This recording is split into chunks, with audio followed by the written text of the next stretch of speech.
महाराष्ट्रातनं एक मोठी बातमी, कारण महाराष्ट्रातील हवामानात सातत्यानं बदल होत आहेत आणि आज राज्यात उन्हाचा तडाखा कायमच आहे।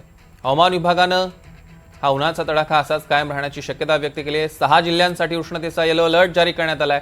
कोकण विभागात उष्ण आणि दमट हवामान राहण्याची शक्यता हवामान खात्यानं वर्तवली आहे। मुंबई, ठाणे, रायगड, रत्नागिरी आणि सिंधुदुर्ग जिल्ह्यात किमान तापमान 25 ते 27 अंश सेल्सिअस दरम्यान राहू शकतं।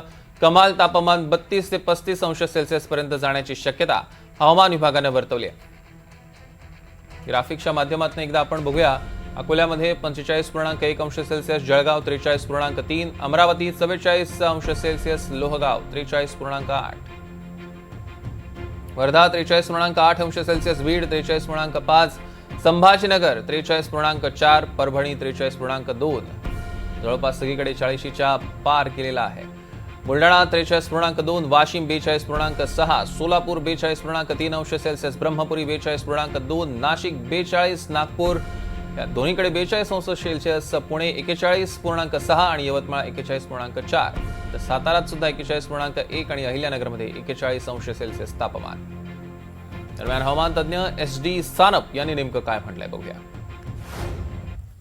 मागील आठवड्यामध्ये आपण बघितलं की महाराष्ट्रातील बहुतांश ठिकाणी तापमानामध्ये बऱ्यापैकी घट आपल्याला दिसून आली, ज्यामध्ये ढगाळ वातावरण होतं आणि काही ठिकाणी आपल्याला पाऊस पण बघायला मिळाला।